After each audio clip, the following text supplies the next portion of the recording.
Tonight, a Regina widower criticizes an overwhelmed healthcare system. Saskatchewan's music scene mourns the loss of 2 performers. And providing a Thanksgiving meal for those less fortunate. Live from our studios in Regina, this is CTV News.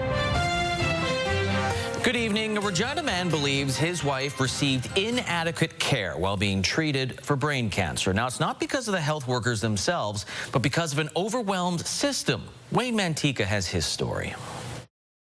It was a nightmare. Rob Allison says dealing with his wife's brain cancer was an experience filled with confusion, anxiety, fear, and chaos. Waiting 7 hours in excruciating pain at the urgent care center. Lisa Allison died in April, just 82 days after being diagnosed with brain cancer. The NDP opposition invited the family to the Legislative Building to talk about their experience. The pain and trauma I witnessed with our healthcare system has traumatized me for life. Rob Allison says healthcare workers are doing their best, but are overworked and understaffed. Having nurses call me at home, asking me to come to the hospital to administer her medication, including a dreadful call at 6:40 a.m., thinking that Lisa had already passed away. Emergency trips to the Pasqua Hospital, leaving her in a hallway with loss of vision and loss of hearing due to radiation. In a written statement, the government said it takes situations like this very seriously as it continues to listen, learn, and strengthen the healthcare system. Wayne Mantika, CTV News, Regina. A 26-year-old man has been charged with first-degree murder after the body of a man was discovered last night near the old Taylorfield site. Around 6 p.m., officers were called to the 1500 block of Cameron Street, where a 27-year-old deceased man was discovered in an alleyway with a gunshot wound. Upon investigation, Sky Star Goforth was arrested and charged. He'll make his first court appearance October 14th. This is Regina's 9th homicide of the year. Regina police are warning the public about a rash of thefts inside and around recreational facilities on the 1700 block of Elphinstone Street, believed to involve a group of youths from 9 to 13 years old. Now, the first incident happened on October 2nd around 6 p.m. 4 sets of keys were taken from a locker room and 2 vehicles were then stolen using those keys. Police located the vehicles, which took off, reaching speeds of 170 kilometers per hour within the city. Both vehicles were later located and 2 youth were arrested but were released due to their young age. On October 7th, around 7 p.m., another vehicle was stolen using keys taken from a locker. They left the city and then broke into businesses in Balgony and Melville. During an attempted stop by RCMP, the vehicle sped off, almost hitting an officer.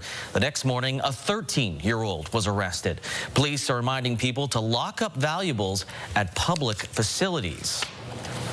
A high-profile manslaughter trial in Saskatoon has been adjourned until after Thanksgiving. 47-year-old Roderick Sutherland pleaded not guilty to manslaughter, unlawful confinement, and offering an indignity to human remains in a death of 30-year-old Megan Gallagher.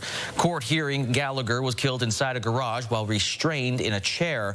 9 people were charged in connection to her death. Sutherland is the last to stand trial. The trial will resume on Tuesday. The Saskatchewan music community is mourning the loss of 2 brothers who lost their lives in a crash near Melfort last night. CTV's Laura Woodward has more on what happened and the tributes that are pouring in. 1, 2, 3, 4! Brothers Rainey and Seth Constant are being remembered for their talent on stage, performing in their family band Constant Reminder with their other brothers Cole and Ethan. Seth played the guitar and Rainey on the drums. On Thursday evening, their truck collided with an SUV on Highway 3 west of Melfort. The driver of the SUV, a 59-year-old man from Canistino, died at the scene. 31-year-old Seth Constant, who was driving the truck, also died at the crash site. His passenger, 24-year-old Rainey Constant, died later in hospital. RCMP are investigating the cause of the crash.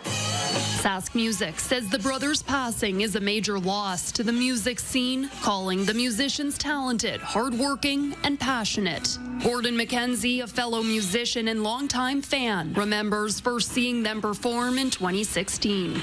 They were trendsetters in a way because they were so young. What set them apart was how professional they were with everybody, and they were so personal with everybody that came around. Those guys were revolutionary in what they were able to bring. The Constant Brothers were members of James Smith Cree Nation, which released a statement saying, quote, their songs celebrated resilience, family, and identity, values that are deeply rooted in who we are as Cree people. Their legacy will live on through their music and the memories they created for all of us. Laura Woodward, CTV News, Saskatoon.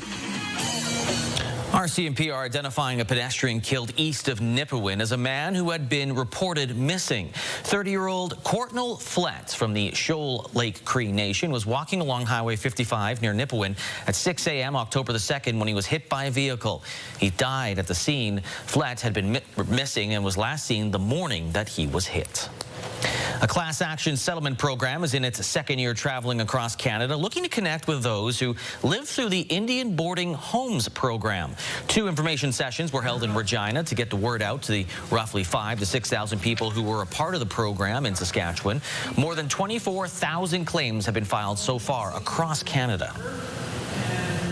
So you think of children who are 12 or 13 or 8 or 16, and then fast forward, 50 years later, that they're now having to manage and deal with memories and experiences that happened in their childhood that could be very painful. And what's important about this settlement agreement, unlike ones that came before it, is there is an acknowledgement of that. The boarding home program was initiated by the Canadian federal government and was in operation from the early 1950s to the 1990s. It intended to relocate Indigenous children far from their families and home communities. Well, today, Souls Harbor Rescue Mission hosted their annual Thanksgiving community meal. And for some, Souls Harbor has been a saving grace. Jacob Carr has that story. On Friday afternoon, final preparations were made for the Souls Harbor Rescue Mission Thanksgiving meal, and an empty room quickly turned into a bustling environment with plenty of hungry mouths to feed. Carrie Knipfel has been coming to Souls Harbor for years and has a harrowing life story. Going through with my husband dealing with diabetes and now being a widow of almost 9 years. The Salvation Army and Souls have both been known as family. Speaking of family, Knipfel has 6 children who she says were a big reason she was able to get through her battle with breast cancer, which she is now 6 years removed from.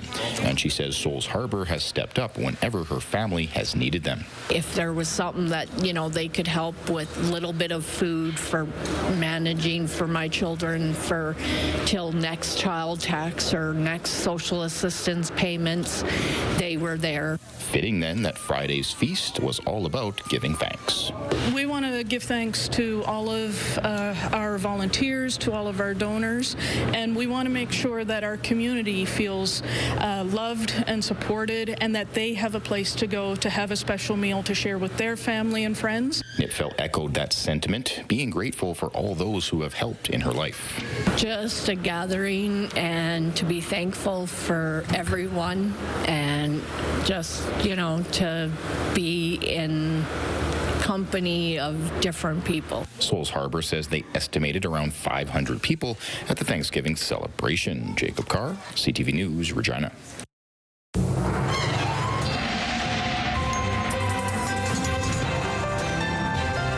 Well, we're thankful that Cole Davenport could fill in with Sabine away today, but maybe not thankful for the weather we're about to see on the weekend.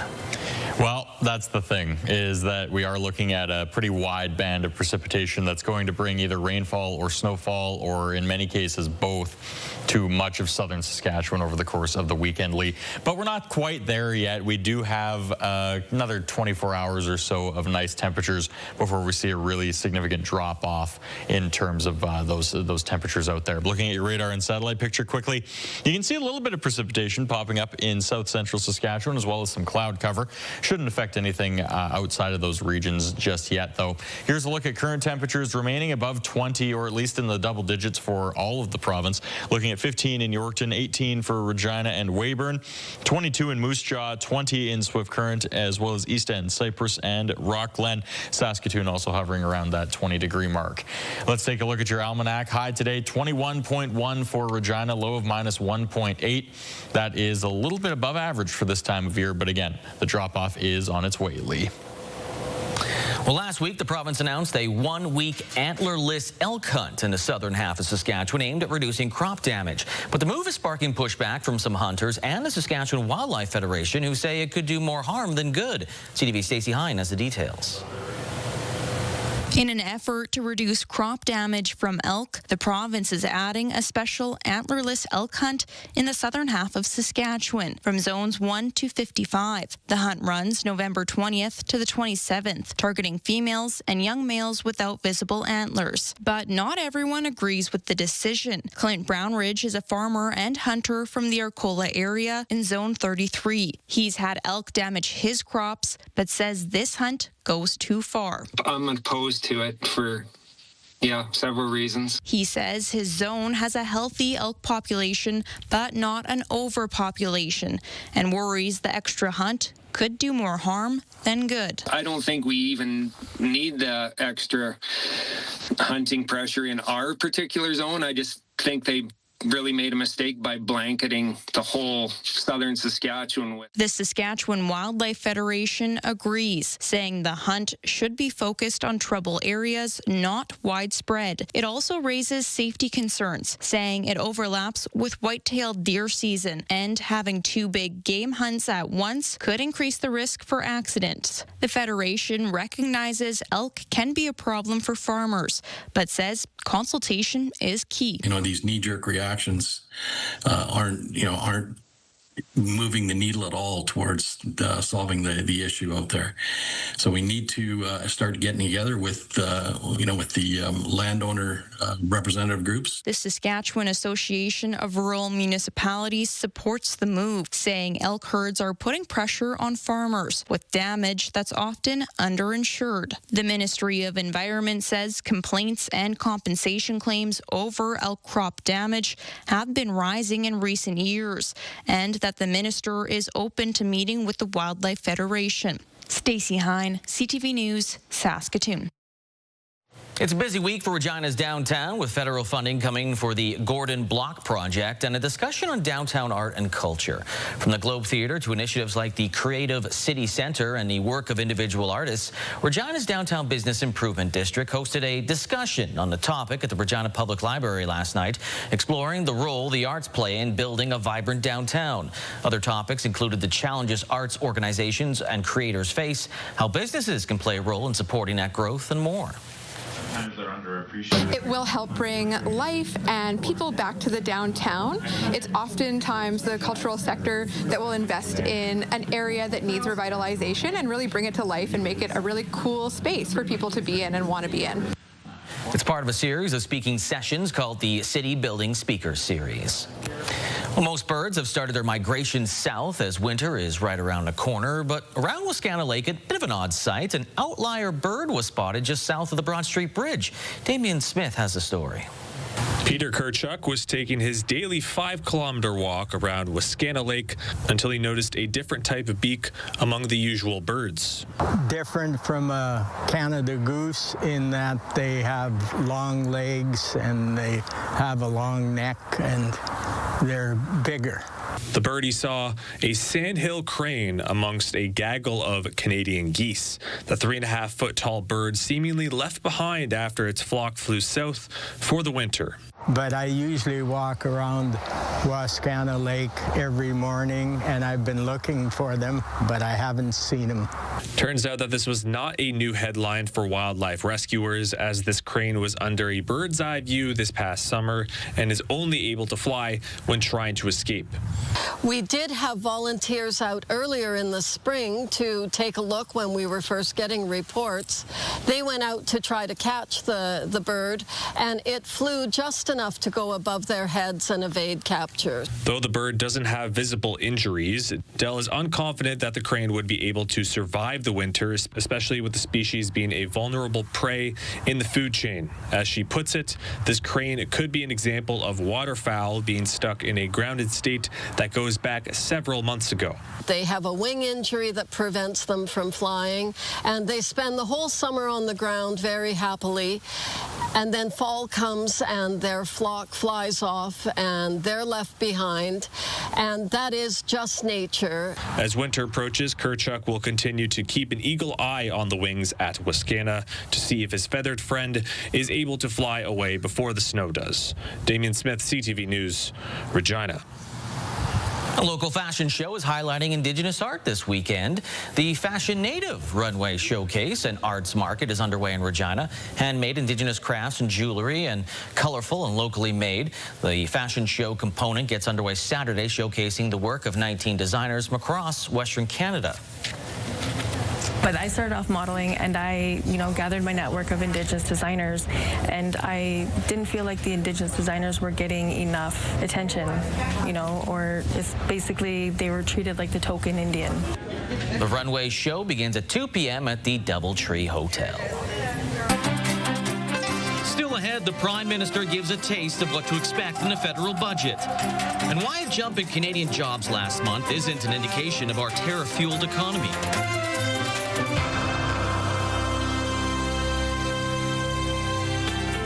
Your morning just got a little brighter.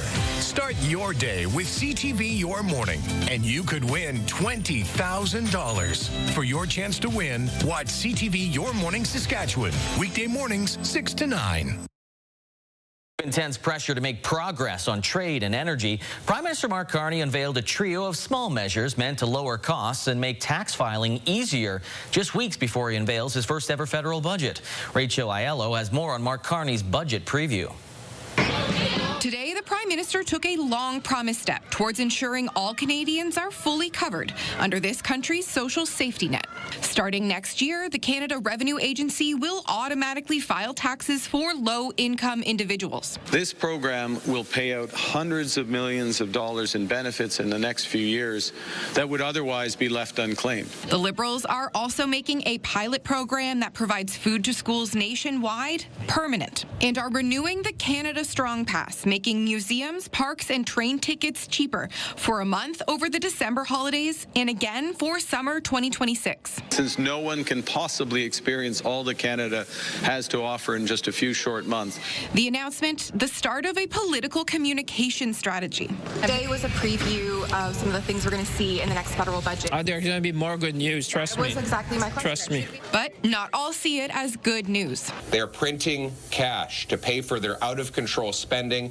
Today, the government couldn't say why the years-old Liberal promise to make tax filing easier hadn't been acted on sooner, or why it'll take until 2028 to fully implement it. I mean, we can talk all day about why something didn't happen in 2023 or 24 or 22, what have you, but I know certainly moving forward in this budget, 25, 26, 27, we have ambitious goals. The Prime Minister said these measures will be considered operational rather than capital expenditures, a new distinction this government intends to make in its budgets. Rachel Aiello, CTV News, Ottawa. Major surprise for the Canadian economy with an unexpected 60,000 jobs added last month. Although the unemployment rate did stay steady at just over 7%, CTV's Adrian Gabriel with why an increase in manufacturing jobs is no reason for celebration. This particular unit here. Inside Rudy Pasquini's stainless steel banding company, the pride he has for his self-made small business is evident. We're the only ones in Canada that actually do this. We've been doing it since about 2001. Though his plans to hire have been put on hold after multiple U.S. clients put the brakes on their orders from his Canadian company. We had a deal cooking in the U.S. that would have probably brought in about $9 million U.S. dollars. And because of the tariffs, it's all been put on hold. Canada's unemployment rate, not including the pandemic, held at the 9-year high posted in August. Yet the country's economy also posted a net gain of 60,400 jobs in September, led by manufacturing, which accounted for nearly half of the spike in employment. Though the uptick in manufacturing positions isn't being felt across the board. Adrian, if we had that U.S. business and there were no tariffs, we would have expanded our operation by at least 10 more people. The news is especially bleak for those trying to enter the job market. Unemployment among youth and young adults aged 15 to 24 increased to 14.7% in September, the highest it's been in 15 years. Anytime the labor market has slacked, young people tend to bear the brunt of it. The modest employment increase in September was also led by full-time work, according to Statistics Canada. Here at Band and Go, Rudy Pasquini is calling on more recognition for the manufacturing sector and a renewed understanding of its ability to grow Canada's GDP and power job growth. Adrian Gobriel, CTV News, Vaughan, Ontario. An explosion at a Tennessee explosives plant has left 19 people missing. Authorities say there are fatalities. The blast happened today about 80 kilometers southwest of Nashville. There's no further danger of explosives, and the scene was under control this afternoon. The company processed explosives and ammunitions for the military, and the cause of the explosion not yet known.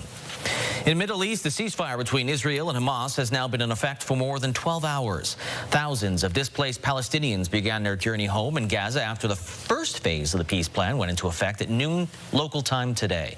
But for many, they will be returning to ruins. Israeli troops are not leaving the territory, but once they have pulled back, Hamas has 72 hours to release the 20 living Israeli hostages it is still holding.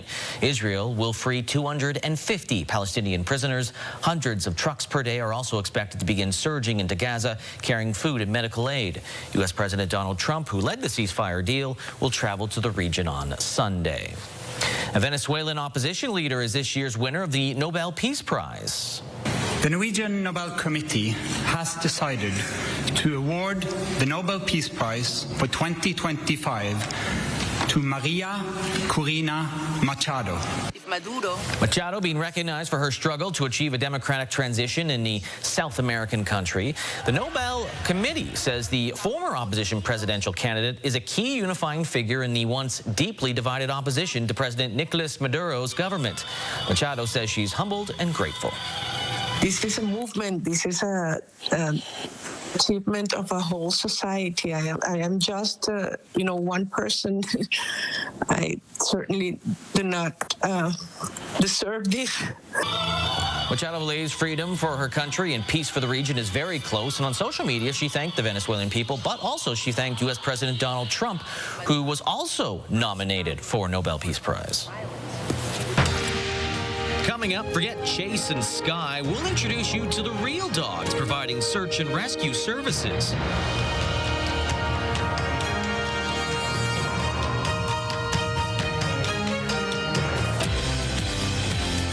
Well, the countdown is on to Canadian Western Agrovision Tuesday on your morning. What you can expect from this year's show. I want to wish you all a happy and safe Thanksgiving, everyone. We'll see you Tuesday.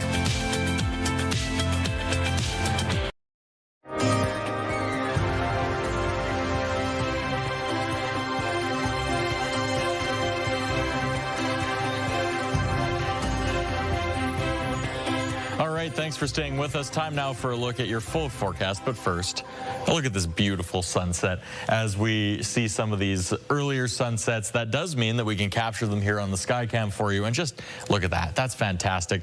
So is the Regina International Airport. Right now sitting at 18 degrees, winds out of the east-southeast at 26 kilometers per hour. Taking a look at your radar and satellite picture today, we have a little bit of precipitation down in south-central Saskatchewan, but not affecting any areas more widespread than that. That is going to change as we get into the Thanksgiving long weekend, and that could even shift into some rain and some snow. We'll get into that here on the weather tracker. This is the big one. This is what everyone's been talking about, is that it is likely we're going to see some flurries of some kind at some point this weekend. So just keep an eye out for that. And if you do have any travel plans, especially Sunday for Thanksgiving weekend, keep an eye on that highway hotline. Let's jump out of the way so you can see this full system come into the province. As you can see, by the time we get into 9 a.m. Sunday, we're going to be seeing a large band of rainfall. Actually, some pretty significant rainfall for areas between Yorkton and Estevan here. You can see where it's yellow and orange. That's where things are going to be a bit more significant. And not only that, once that rain comes through, that's going to lead to this section of snowfall that's going to push in behind it. So that is eventually going to curve up and into northern Manitoba and out of the way. However, it is going to make sure to hit Yorkton on the way through. So keep that in mind again as we get into the Thanksgiving long weekend. Jump out of the way here so we can take a good look at the forecasts for tonight and tomorrow across northern Saskatchewan. La Loche looking at a low of 6 with a high of 10 tomorrow. La Ronge up to 19, 17 for Lloydminster with a low of 8. And tomorrow in Prince Albert up to a high of 22. A bit more cloud cover building in. In North Battleford tonight down to about 9 degrees, nice and clear. Some clouds going to build in. That continues for Saskatoon as well with a high of 23 tomorrow. Yorkton a bit cooler with a high of 13 and a low of 6 tonight. As for the southwestern corner, Maple Creek high of 22 tomorrow, low of 10. Same goes for Swift Current. Moose Jaw up to 24 tomorrow with a high of 8. If Moose Jaw hits that high, good chance it could be the hotspot in Canada. Medicine Hat just over the border had that mark today, getting up to about the 25-degree mark. In Weyburn, actually, also looking to hit that 25-degree mark. They could claim the crown of hottest in Canada tomorrow. Assiniboia highs of 24 and Estevan as well. So Moose Jaw, Assiniboia, Estevan, and Weyburn all possible contenders depending on how the rest of the country does. Tonight and tomorrow in Regina looking at 11 tonight for the Queen City with a high of 23 tomorrow. Winds out of the southeast between 30 and 35 kilometers per hour. As we see that drastic temperature shift, temperatures are going to change a little bit. Before we get into your 7-day forecast, here's your game day forecast in case you're about to head out the door down to Mosaic Stadium. Kickoff about 19 degrees expected, not too far off from where we are now. Second quarter, it's going to drop down to about 16 and then 14 by the second half as the Riders take on the Argonauts tonight. Winds staying consistent throughout the game out of the southeast between about 20 and 30 kilometers per hour. Now we'll take a look at your full 7-day forecast. We'll start with Saturday and Sunday. Again, high of 23 for Regina, low of 6. That low of 6 becomes a high of 6 on Sunday as we look at either rain or snowfall or potentially a mix of both to roll through with a high of 5 on Thanksgiving Monday and a low of -4. So those temperatures do drop down. They're going to stay on the cooler side for Tuesday with a high of 7 and a low of -1. By Wednesday, getting back up into some double-digit temperatures with a high of 12 and then 11 for Thursday with a low of 5. Then now finally we'll take a quick look at that Thanksgiving forecast as our turkey friend was blocking the way for the wind speed, and now I'm blocking the way, so we'll change that. Winds out of the northwest between 20 and 30 kilometers per hour, and your Thanksgiving high for tomorrow is 5 degrees in Regina, and much of the province going to be in that similar temperature range. Lee? So Saturday, great start to Thanksgiving. Fantastic start to Thanksgiving. And then it drops off. And then Sunday. Yeah, well, maybe if you like to play football in snow. It could be. That could be a good Thanksgiving activity. All right. Thanks, Cole. You bet. Well, if you want to join Canada's heavy urban search and rescue team, you'll need to be comfortable with heights. Crews from 3 provinces have been putting their skills to the test, rappelling down a high-rise building. And as CTV's John Hendricks shows us, they weren't going over the edge alone. It isn't every day that you see a dog rappelling down a 5-story building, but that's exactly what was happening at the Brandon Airport Thursday. And it wasn't just a single dog taking the plunge. A whole pack of dogs, along with their handlers, went over the ledge. I wasn't nervous walking up, but as soon as you step over the ledge and the dog's on you, your heart rate definitely goes up. But you know what? It's all a learning opportunity. And indeed, that's exactly why Canon Wong and other members from Canada's heavy urban search and rescue disaster response teams are in Brandon right now. Okay, little tension. Thursday, teams from Alberta and Vancouver, BC joined the Manitoba team for ongoing training. I truly believe that 98% of people in Canada don't even know we have the capability which we have here. And that includes the capability to drop into any disaster and search and rescue the victims. This includes from a collapsed building, a scenario the Vancouver team actually encountered in 2022. We had a building parkade, rooftop parkade collapse in Vancouver, and it's where the rooftop parkade collapsed onto a bakery that was underneath, and my canine was actually the one that found the person. Crawling over the rubble of a collapsed building isn't easy for the dog or their handler. That's why the teams train relentlessly and validate their skills every year. These guys work really hard and train really hard to be ready for if any kind of disaster happened and did happen, our guys are prepared to go in to assist anybody that needs it. No matter how high, they have to go to do it. John Hendricks, CTV News, Brandon. Still ahead, the Riders host the Argos tonight with a chance to lock up first place in the CFL's West Division.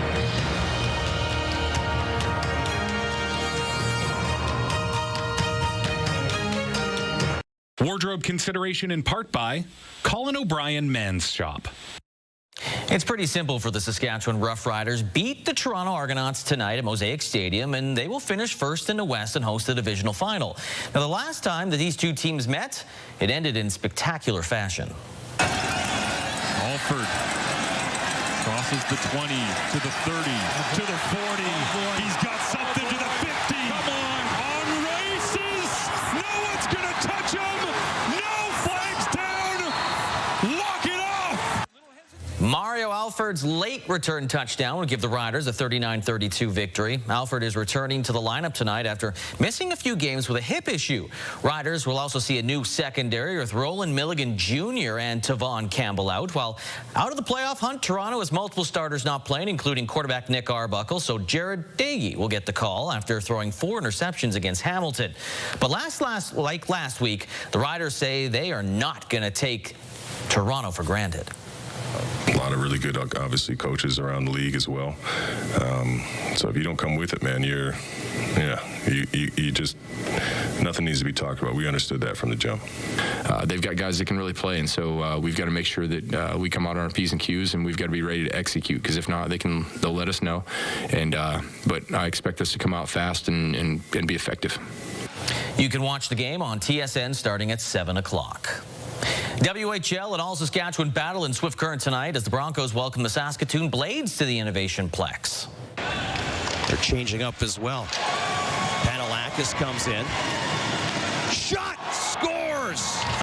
Broncos coming off an overtime win in Moose Jaw Hudson Derby with the winner. With a 4-2 record, Swift Current is in 3rd place in the East Division behind Saskatoon, who are also off to a hot start, winning 5 of their first 7. They beat Vancouver 6-1 on Tuesday. Game time 7 o'clock. Also tonight, Moose Jaw and Red Deer Prince Albert hosts Kamloops. As the Blue Jays advance to the next round of the playoffs, fans living near the Rogers Centre in Toronto say they've got the best seats in town. Some are taking in the action from their balconies, while others say soaring ticket prices are keeping them out of the stands. John Woodward has the story. It's a room with a view. This is what Abhishek Mahajan sees from his 32nd-story apartment overlooking the Rogers Centre, which comes in very handy on game nights, like the recent series where the Blue Jays vanquished the New York Yankees, propelling them to the American League Championship Series. It's pretty fun. It's up to Major League Baseball weather to keep that roof open, and last time the Jays made it this far, the roof was closed. What do you think they should do? They should keep it open all the time. Others broadcast their great view on social media, a view also enjoyed by one dogged fan. The people with these addresses never have to worry about the ticket prices, which are now rising on resale websites. 500 section, around $500, and as high as $2,700 closer to the field, frustrating some ticket holders. That's ridiculous right now. It's kind of going out of hand. Ken Oka shelled out for tickets to the upcoming series. Game 1, I think I paid like $500, $600-ish. Yeah. Game 3, I was lucky enough to get in the queue and actually, buy it. The general admission price, I only paid $200 for the 500 level. But still, that's, I checked later again, and now even 500 levels are going for $700-800. Worth it for him. He lives a little lower down and can't quite see the field. And there's a downside to watching the broadcast too close to the stadium. It is a bit of an issue watching from here, though, because you get spoiled by the home run horn. So when someone's at bat and you're hoping that they hit something, you can kind of tell based on hearing people cheer or hearing the horn just before the play on TV. Maybe that's one reason to get a ticket in the end. After all, it's a very short walk. It may not make financial sense to move down here just for the ticket prices. After all, one condo dweller told us his monthly rent is $3,500. John Woodward, CTV News. The head of FIFA to the nation's capital today, Gianni Infantino, ensured the Prime Minister will be at the first World Cup match in Toronto next summer. I brought you a little souvenir, not a souvenir actually, it's my ticket, it's your ticket, because you have of course... Still waiting for mine. Infantino gave the PM a special ticket for the June 12th game at BMO Field featuring Canada against an undetermined opponent. Canada will host 13 World Cup matches next summer, 6 in Toronto, 7 in Vancouver. Carney is scheduled to attend a men's international soccer friendly tonight in Montreal. Canada is playing Australia. Coming up, a donation to help the next generation of veterinarians.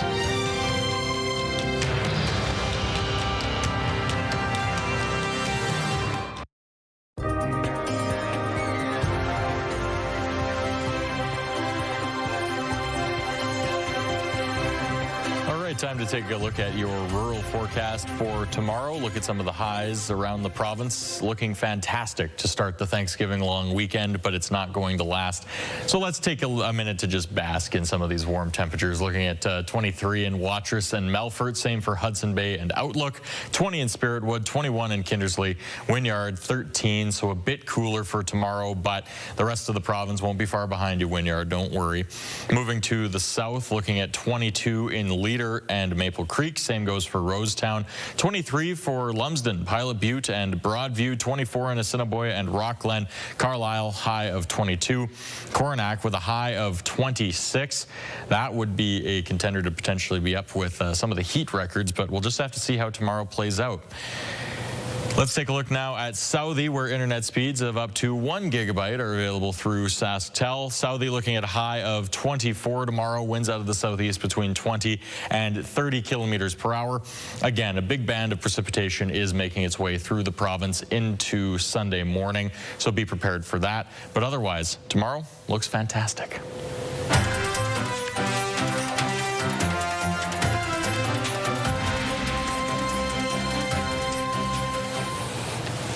More affordable housing projects are being unveiled in Prince Albert. The 2 newly constructed projects opened by the federal and provincial governments in partnership with Prince Albert Community Housing Society. The Young Families Project is a 5-plex development for young families, while the Makota project will provide 8 1- and 2-bedroom apartments to those feeling interpersonal violence, as well as a common space for programming. I think the federal government and for sure our government, we would like to expedite projects like this because they are needed throughout the province and throughout Canada.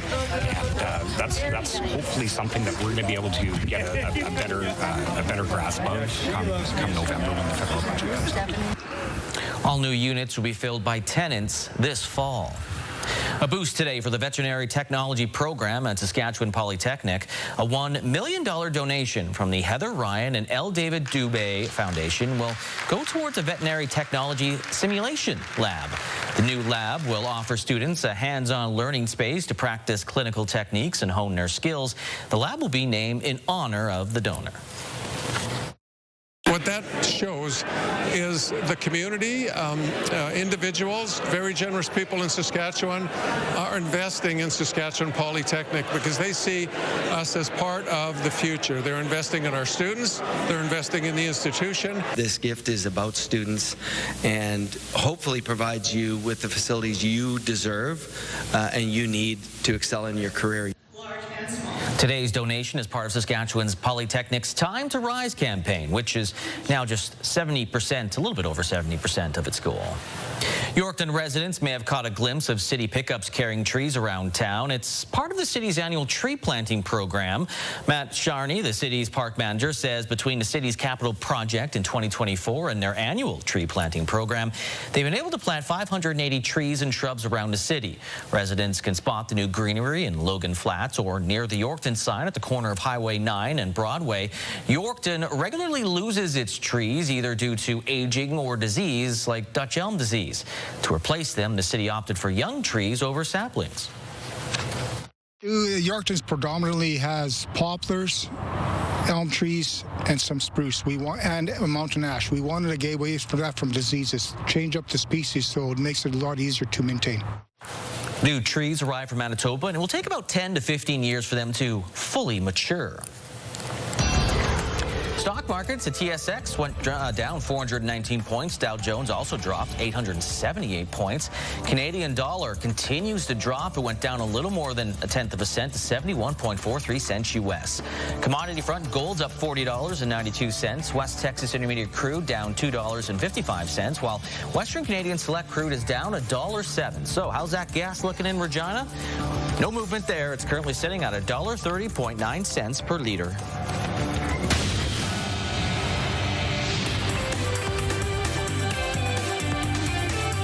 Markets took a steep U-turn this morning after Donald Trump posted online about China. The post reignited fears of the trade war getting worse. Trump threatened to increase tariffs on China because Beijing is again tightening exports of critical minerals, which are crucial to both technology and defense firms. The North American market sank, with the tech-heavy NASDAQ losing more than 800 points.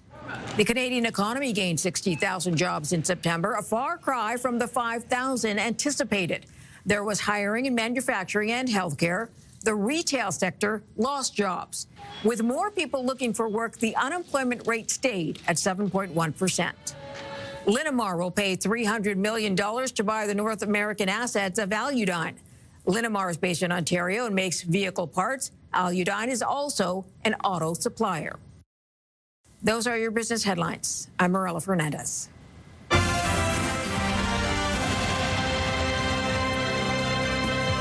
Coming up tonight, after the newscast, 911 Nashville hour show, followed by Special Forces, World's Toughest Test.